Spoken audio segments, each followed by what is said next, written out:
Thank you, Bobby, and thank you all for being here. I am acutely aware that I now firmly stand between you and the first gorgeous Saturday in Dublin has seen in a long time, so I promise you this is going to be very quick. What we're talking about is what happens when disruptive technology impacts, in this case, our beloved profession, trial practice.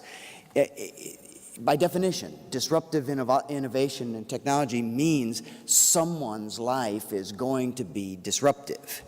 And so what I'd like to do is a little over-under here. How many of us are over 30 years old? And how many are, therefore, under 30 years old?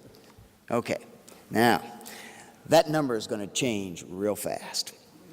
I first used presentation software in a trial shortly after Microsoft introduced Windows 95. So somewhere in 97, 98 was the first time I used it.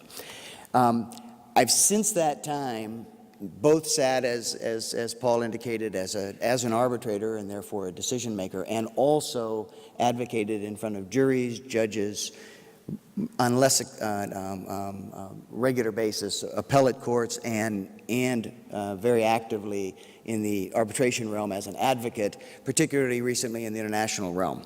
I think that there are 4 stages of every one of these innovation disruptions that takes place. And those 4 phases have a major impact on that over-under divide that I just identified. First, there is inevitably resistance to the innovation. It makes all the sense in the world that those who are in a wonderful position, satisfied with the way that process is functioning and their role within that process, are going to resist it.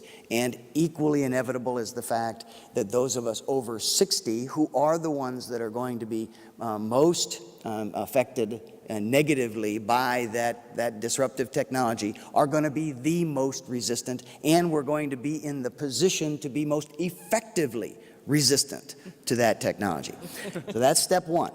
Step 2 is what I refer to as trial and error. Now, trial and error involves interesting dilemmas for both those of us above the critical age and those below the critical age.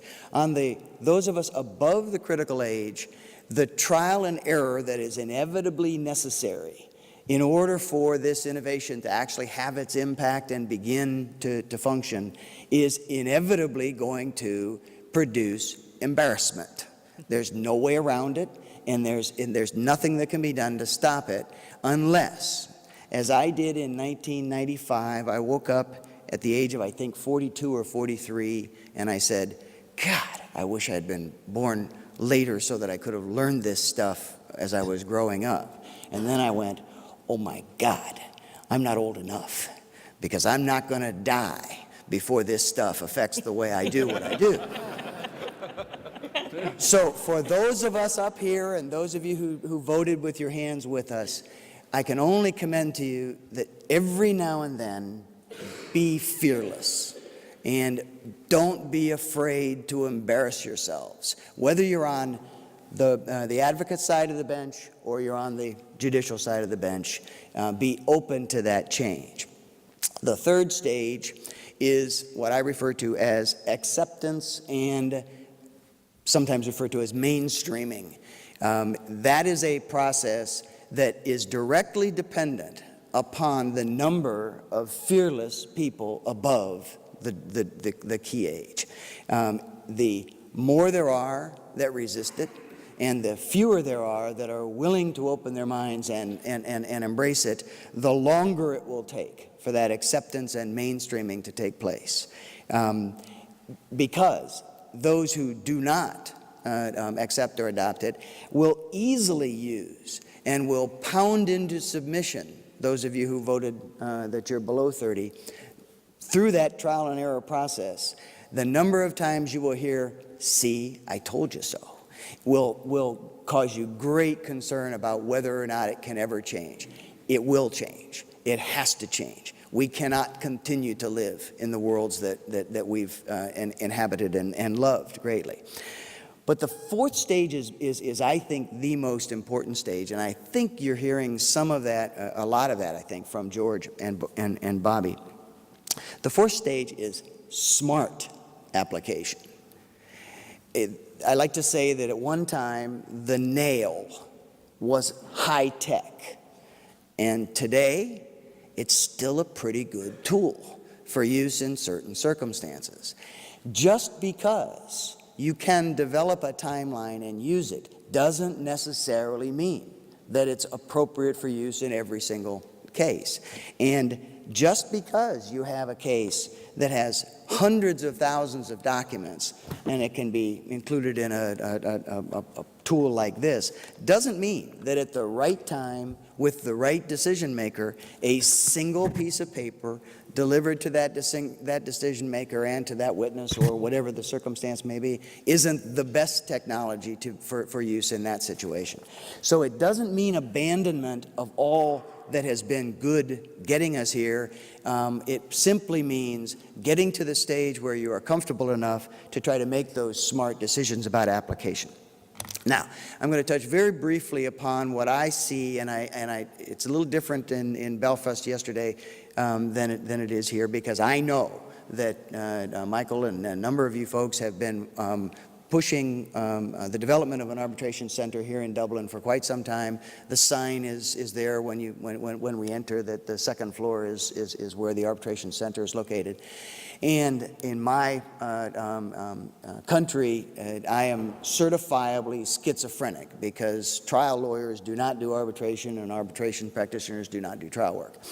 But what is happening, I see internationally, is that this massive expansion of international arbitration is somewhere between where you and we are today, meaning still clearly in that massive resistance stage to allowing all of the things that technology can do to help us do what our job is better. But we're not as far as we will someday be, because it's wonderful, this process is spectacular, but you will not keep disruptive innovation and technology at bay forever, and those number of hands below 30 will go higher and higher and higher, and it's going to change. So what's happening in international arbitration is, because it's more flexible, because it is subject to a lot more procedural innovation. In my estimation, what I've observed is that the decision makers themselves, the arbitrators themselves, the judges, are welcoming more and more and more the use of the technology to help them do their aspect of the job more efficiently and better. In the case of arbitration, because compensation is based on the amount of cases and hours you can put in, the more effectively you can do that, the more cases you can take and process in a reasonably efficient way. All of the incentive is there, so that the resistance is falling much faster in that setting. And so as you are addressing these things and attempting to increase the use, I would say that from my observations of international arbitration, which includes a number of your senior colleagues here, hopefully a number of all of you, that whenever you think a technology such as the hyperlinking of cases and trial testimony exhibits will help the decision maker to do the decision maker's job more efficiently, that I would encourage you to put forefront and work into every single possible case, because that is how to break down the resistance faster and faster and faster. And so I leave you with, well, first of all, the classic example of that is this case I was just in Istanbul, involved hundreds of thousands of documents. This was all I brought. This is a Microsoft Surface Pro. It had everything I need in it. I wasn't in any way hindered by not having massive boxes of exhibits and papers. I was able to pull up whatever I needed as quickly as anyone else in the room was able to put their hands on it. So it is, now I was serving as an advocate in that case. I was not an arbitrator in that case. So there was a bit of nervousness in whether I'd be able to do that. And so I leave you with the following message. Those of us who are over 60, every now and then be fearless and be willing to embarrass yourself by trying something new. And that's very, very hard. We can laugh at it, but it's very hard for those of us who make our living not finding ourselves in that position. It's hard to say, take a chance and embarrass yourself. And to those of you who are under 30, I say, be patient, but be persistent. Thank you very much.